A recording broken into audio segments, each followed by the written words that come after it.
Hello friends, welcome to our channel. కొన్ని recipes ఉంటాయండి, taste చేసిన తర్వాత మన మైండ్లోంచి అస్సలు వెళ్ళు. అలాంటి రెసిపీని ఈ చికెన్ కుర్మా. నేను మీకు ఈరోజు మా రెస్టారెంట్లో మేము ఎలా చేస్తామో ఈ వీడియోలో చూపిస్తాను. ముందుగా ఒక వెడల్పాటి ప్యాన్ తీసుకొని అందులో హోల్ గరం మసాలా అంటే మిరియాలు, యాలకులు, అలాగే జీలకర్ర, ఫెనల్ సీడ్స్ అంటే సోంపు గింజలు అనేవి, తర్వాత దాల్చిన చెక్క, లవంగాలు, ధనియాలు, హోల్ గరం మసాలాతో పాటు మనకి ఒక 10 నుంచి 15 జీడిపప్పు కూడా ఇందులో యాడ్ చేసుకోవాలి.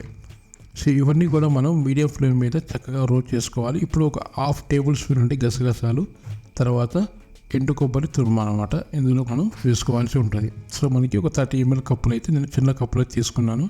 సో ఇవి 1 నుంచి 2 నిమిషాల వరకు చాలా వేపుతూ ఉంటే ఆటోమేటిక్గా ఇవి రోస్ట్ అయిపోతాయి. మరి ఎక్కువ అయితే వేపాల్సిన అవసరం లేదు.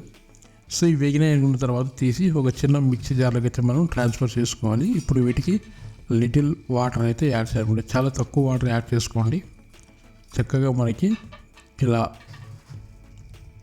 ఒక 15 ml అయితే వాటర్ యాడ్ చేసుకొని పేస్ట్ చేసి పక్కన పెట్టుకుంటాం. రైస్ కుక్కర్లో ఆయిల్తో పాటు ఒక 2-3 ఉల్లిపాయలు కూడా స్లైస్ చేసుకొని ఇలా వేపుకోవాలి.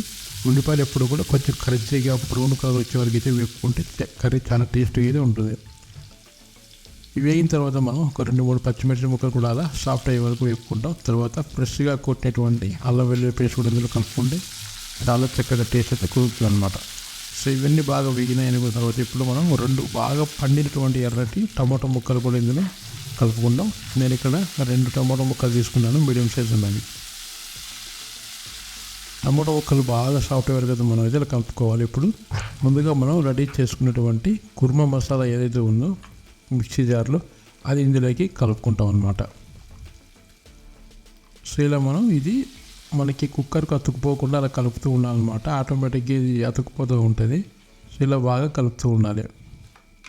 సో ఇలా మనం కలుపుతూ ఉన్నప్పుడు ఆయిల్ అలా సపరేట్ అవుతూ ఉంటాం అనమాట. సో ఇలాంటి టైంలో మనం 1 స్పూన్ కారం పొడి, ఒక 1/2 స్పూన్ పసుపు, తర్వాత 1 స్పూన్ సాల్ట్ సరిపోతాయి మొత్తానికి. ఇప్పుడు మనం బాగా స్టిక్ అవ్వకోకుండా ఇలా కలుపుతూ ఉండాలి. సో ఇలా ముద్దగా అవుతుందన్నమాట గ్రేవీ కోసం. సో ఓకేనా. ఇప్పుడు వీటిలో మనం చక్కగా మనం ఒక 1/2 కిలో బోన్ చికెన్ అండి. సో మీరు రెస్టారెంట్లో తినేటప్పుడు కావాలంటే బోన్లెస్ ఇచ్చుకున్నా పర్లేదు, కానీ ఇంట్లో మాత్రం బోన్ ప్రిఫర్ చేయండి, చాలా టేస్టీగా అయితే ఉంటుంది. సో ఇలా మనం ఒకసారి మసాలా మొత్తం ఆ చికెన్ ముక్కలకు అంటుకునే వరకు అయితే ఇలా మనం కలుపుతూ ఉండాలన్నమాట. సో ఇక్కడ చక్కగా ఇలా మనకి ముక్కలకి మసాలా మొత్తం అంటుకునే విధంగా మనం కలిపాము. సో ఇప్పుడు ఒక 1 నుంచి 2 minutes అలా వదిలేయాలి.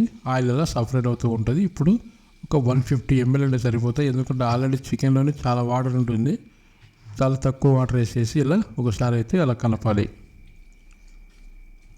సో ఇప్పుడు మనకి చక్కగా గ్రేవీకి సరిపడా వాటర్ అయితే యాడ్ చేసాం అనమాట. ఇప్పుడు మూత పెట్టి ఒక 5 విజిల్ అండి, 5 విజిల్ సరిపోతాయి మనకి. ఇలా తీసి చూసి చక్కగా రెడీ అయిన తర్వాత ఇలా కొత్తిమీర చల్లుకొని ఇలా కలుపుకొని సర్వ్ చేసుకోవడమే. చాలా టేస్టీగా ఉంటుంది కర్రీ అయితే ఒకసారి ట్రై చేయండి.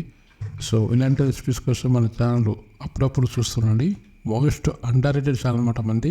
Thanks for watching.